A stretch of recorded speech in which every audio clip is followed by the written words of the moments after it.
Oi, gente, tudo bem com vocês? Como é que estão passando de quarentena? Espero que todo mundo bem, espero que todo mundo estudando, revendo nosso material. Sei que a cabeça da gente fica um pouco preocupada e a gente tem uma dificuldade realmente de pensar e focar nas coisas por causa de toda essa preocupação. A gente até tem falado aqui que a gente tem tempo de sobra, mas a preocupação é tanta que a gente acaba não conseguindo distribuir isso no tempo, né? Então, assim, vamos tirar uns momentos para que a gente consiga focar naquilo que a gente realmente precisa fazer. E eu estou aqui para ajudá-los nesse sentido. Então, eu abri aqui os materiais, tá? Tô com o meu notebook aqui. Abri o material que eu mandei pra vocês. Mandei material de 2 aulas e eu vou explicar os dois juntos hoje. São vídeos curtos, para que não fiquem muito pesados, para vocês possam abrir, né, no celular, em casa, rever quantas vezes forem necessários. E eu quero que vocês sintam-se bem à vontade para me mandar questionamentos da explicação. Concluindo essa parte aqui, eu vou produzir novo material e vou mandar. A gente ainda não tem nenhuma decisão a respeito da prorrogação da suspensão das aulas, tá? Mas acredita-se que inevitavelmente isso vai acontecer, até porque o decreto do governador é para 7 dias, então até o dia 1º, teoricamente, a gente vai ter que ficar aqui parado, né? Todo mundo em quarentena, e acredito que as aulas também vão ser assim. Então eu vou produzir material para as próximas 2 aulas. Hoje vocês me encaminharam, de hoje, na verdade, até mais 5 dias vocês têm para me encaminhar. Aliás, perdão, de ontem para mais 4 dias, a contar de hoje, vocês têm para me encaminhar o material do Gugu. Esse vale nota. Então, esse eu vou abrir depois com calma, vou analisar com calma, tá? Então, assim, o primeiro material que eu mandei para vocês foi das espécies de sucessores. A gente já falou disso em aula, tá?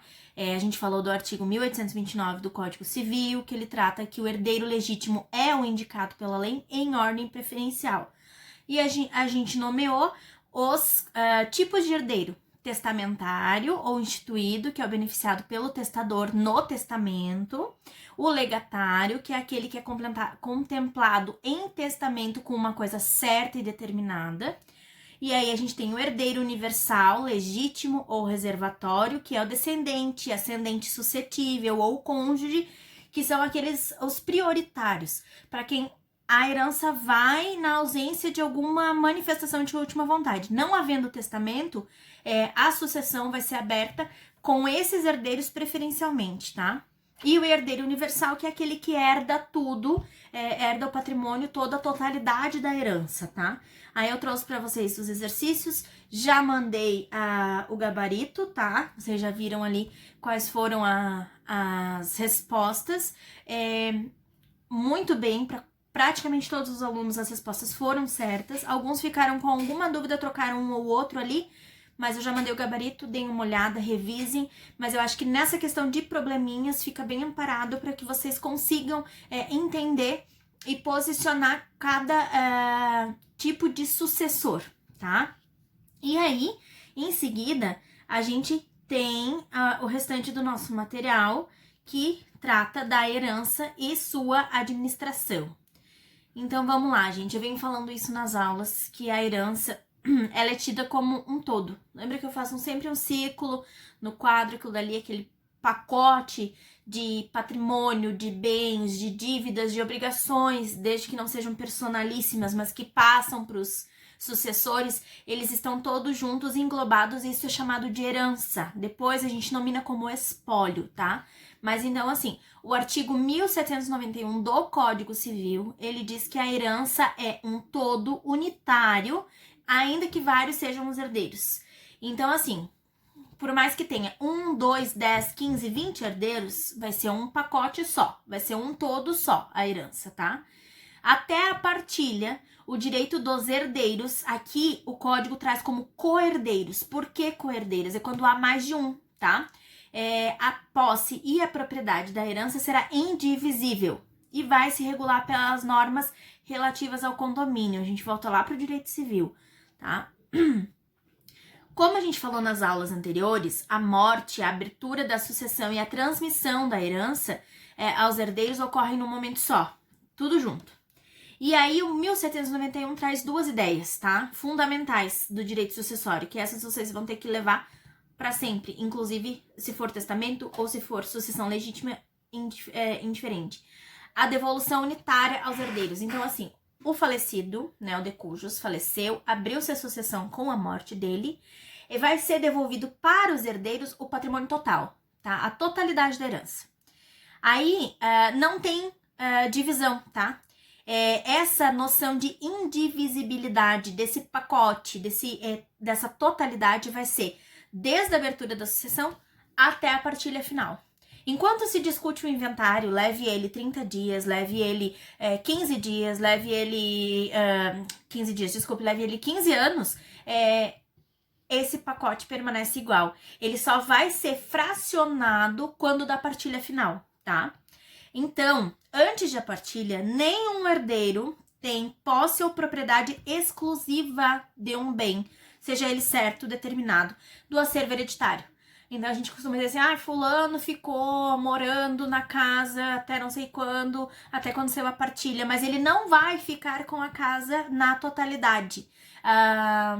Ok, ele não tem posse, ele não tem propriedade. É por isso, gente, que não cabe uso capião contra ascendente, tá? Porque se fosse assim, a partir do momento que há o óbito, a pessoa fica na posse daquele patrimônio, ela podia pedir uso capião depois, né? Se você seguir esse raciocínio, mas ela não tem a posse. Ela não tem nem a posse e nem a propriedade, tá? Enquanto não for individualizado, quando não for, aliás, individualizado, quando não for partilhado, quando não houver a partilha deste patrimônio total, ele não tem nem posse exclusiva de nenhum bem, tá? A partilha que vai dividir esse patrimônio e vai dizer, essa área ficou para fulano, esse bem ficou para fulano, esse daqui ficou para o outro fulano. Só na partilha, tá? Na abertura, então, na abertura devolve-se a herança ao todo unitário, os herdeiros vão receber aquele pacote. Havendo mais de um herdeiro, os bens permanecem divisíveis, ok? Só serão divididos, cabendo cada quinhão para cada herdeiro lá no final. Embora o patrimônio do decujo seja grande, porque pode ser bens móveis, bens imóveis, semoventes, que a gente tem rebanho de gado, não podemos esquecer que isso daí entra no inventário, tá? Porque assim, tem pessoas, por exemplo, que tem 10, 15, 100 cabeças de gado, todas demarcadas, todas de propriedade do decujus. Isso entra no patrimônio, tem valor, tá? Isso vai entrar no patrimônio, vai entrar na partilha, vai entrar no inventário, vai entrar na discussão dos herdeiros, tá? Isso a gente tá acostumado a ver que inventário é o que mais dá briga, né? Os bens fungíveis e infungíveis, as dívidas, tá? Porque assim, a gente tem que pensar no outro lado, gente. Não divide o patrimônio enquanto tá permanecendo o inventário aberto, também não vai dividir as dívidas. Lembrando que a herança é tudo isso, tá? Depois, quando for visto cada quinhão de cada herdeiro, qual o percentual cada um vai receber, também vai ser dividido as dívidas. Quanto que vai ser o percentual de cada um, a responsabilidade de cada um na quitação daquelas dívidas que o decurso deixou quando faleceu. Das obrigações também. Essa unidade, ela vai permanecer até que seja feita a partilha com a divisão do patrimônio. E a lei reconhece que vários podem ser os herdeiros, mas prevalece a universalidade como unidade. Então, pode ter 5, pode ter 10, né? Nós já falamos isso. Pode ter 15 herdeiros, vai permanecer igual. Não tem privilégio por ser 1, por ser 2 ou por ser 10, tá? Os bens são tratados da mesma forma. Então, quando se processa o inventário, a posse ela é dividida em duas partes. A posse direta, que cabe ao inventariante, que ele é o responsável do inventário, ele é o responsável dos bens, tá? Então, ele tem a posse direta do patrimônio e a posse indireta que serve para todos os herdeiros, tá? Ela permanece comum para todos os herdeiros, a posse indireta. Então, pode-se dizer que todos os herdeiros são donos de tudo e têm a posse indireta de tudo, tá? E quem vai regular isso é a lei relativa aos condomínios. Cada herdeiro tem os mesmos direitos e deveres em relação ao todo, tá? A gente chama isso de universitas iuris, tá? Isso daí quer dizer que todo mundo tem o mesmo dever e o mesmo direito de tudo. Igual, tá? O direito sucessório não trata ninguém diferente, ele vai tratar todos os herdeiros da mesma forma. Mesmo que um dos filhos ficou 10 anos sem ver o pai, o outro ficou cuidando do pai a vida toda, né? Ou o outro sumiu, enfim. Pro direito sucessório isso não existe, tá? Sendo filhos legítimos, herdeiros legítimos, sendo cônjuges, sendo ascendentes, suscetíveis, Vai haver todo mundo vai ser tratado da mesma forma, tá? O que mais que a gente tem que falar aqui pra vocês? Além disso, muito importante, tá? A indivisibilidade, ela diz respeito ao domínio e à posse dos bens hereditários, tá? O coerdeiro, tá? Que a gente chama de coerdeiro porque tem mais de um, tá? Lembrando disso. Ele pode alienar ou ceder apenas a sua cota ideal, não sendo permitido transferir para terceiro parte certa e determinada. Então, eu até dei um exemplo aqui. Joaquim faleceu deixando 5 filhos, tá? Maria, Ivone, Ione, Juca e Tadeu. E o patrimônio dele, ele deixou uma área rural de 100 mil metros quadrados. Quando da abertura do inventário, né, e o andamento do inventário, tem por certo, por uma conta simples que 100 dividido por 5 filhos, cada um vai ter 20% do patrimônio, que vai equivaler a 20 mil reais, porque a gente já tem o valor do bem avaliado. Porém, é só quando for feita a partilha, lá no final, é que vai ser conhecido pelos herdeiros aonde que é aquele 20%. Se é lá perto da estrada, se é na frente do açude, se é atrás da casa, se é em qualquer lugar. Então, seguindo esse raciocínio, eles não podem alienar e nem ceder para um terceiro um pedaço de terra certo ou determinado, tá? Vamos seguir nesse exemplo. A Ione não pode ceder para um terceiro, alugar, arrendar, ela não pode dar em garantia de um financiamento nem nada a área lá na frente do açude, porque ela não sabe se é dela, ela não sabe se vai ficar para ela. Ela tem 20% daquele patrimônio, é isso que ela tem, tá? Mas ela não sabe aonde está a área dela, aonde que ficou delimitada a área dela. Então ela não pode ceder, nem transferir, nem alienar para um terceiro uma parte certa e determinada. Então, seguindo esse raciocínio, os herdeiros não podem ceder parte certa e determinada. Porém, eles podem alienar uma cota ideal. Então, se ela quiser fazer um financiamento, isso vai depender lá do banco financeiro, se ele, né, a instituição financeira, se ela vai aceitar. Mas se ela quiser fazer um financiamento e colocar como garantia 20% de uma área de 100 mil metros quadrados, aí ok, tá? Mas não se sabe aonde que vai ser esse 20%, certo? O que a gente traz mais aqui? O parágrafo 2º do artigo 1793 do Código Civil diz que é ineficaz a cessão pelo coerdeiro de seu direito hereditário sobre qualquer bem da herança considerado singularmente. Então, seguindo esse raciocínio, qualquer dos herdeiros pode reclamar de terceiro estranho à herança a totalidade dos bens. Então, vamos seguindo o exemplo. A Ivone não pode ceder e alienar uma parte certa. Mas, se um terceiro vier se apossar daquele patrimônio, ela pode requerer, tá, perante aquele herdeiro, reclamar o patrimônio total, mesmo ela não tendo direito a ele. Tá? Então, quanto a terceiros, o herdeiro pode. Quanto a entre eles, eles não vão poder ali, porque ninguém sabe onde está a sua área.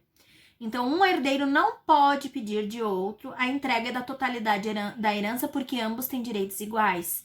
A Ivone não vai poder pedir da Ione, né, nem do Juca e nem do Tadeu, mas ela pode pedir do seu José, que veio ali e se apossou, ela vai lá e ela vai ter o direito de fazer uma ação de reintegração de posse ou alguma coisa do gênero.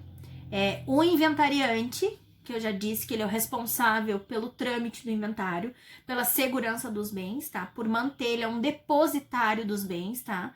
Ele tem a faculdade de usar as ações possessórias contra estranhos, que é o que eu acabei de falar, ou contra outro herdeiro. Se um herdeiro se apossar de tudo e não quiser deixar os outros herdeiros lá, o inventariante é que vai ter legitimidade para propor essa ação.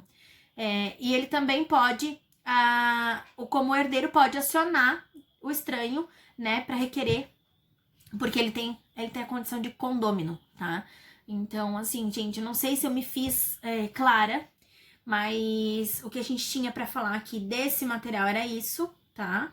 Eu espero que vocês tenham compreendido. Então, a gente tratou das espécies de sucessores, essa parte tá ok, vamos adiante, e a gente trouxe agora a herança e sua administração. Então, basicamente, a herança é um bolo, é uma parte unitária, ela é uma unidade e ela só vai ser dividida com os herdeiros no final do inventário. Até lá, eles têm caráter de condôminos, eles vão seguir as regras relativas a condomínio, tá? Quando for um bem que tem que se dividir, né? O inventariante, ele tem a posse direta do bem, tá? Então, ele tem que resguardar o bem, ele tem que manter o bem em segurança, ele é quase como um depositário do bem. Os demais herdeiros não podem reclamar a totalidade da herança, nem ceder, nem alienar, tá? A totalidade da herança ou parte certa e determinável, somente aquilo que lhes cabe como quinhão. E eles podem reclamar de um terceiro estranho a essa relação, eles podem reclamar, e o inventariante tem poder, ele tem legitimidade para fazer uma ação possessória, para propor uma ação possessória contra um terceiro. Ok, gente? Eu espero que vocês tenham compreendido. Precisando, eu estou à disposição, é só me chamar, como a gente tem conversado ali no WhatsApp. E vou preparar material para a próxima aula, que vai ser terça que vem, tá? No dia 31, se eu não tô enganada. Então, eu já vou mandar material. Assim que sair a questão da suspensão das aulas, até quando, como que vai se dar, a gente vai conversando. E eu espero que vocês continuem estudando, tá? Um resto de noite ótimo para vocês. Saúde a todos, né? Que é o que a gente precisa. E vamos embora, porque tem mais coisa nos aguardando por aí. Até mais, boa noite.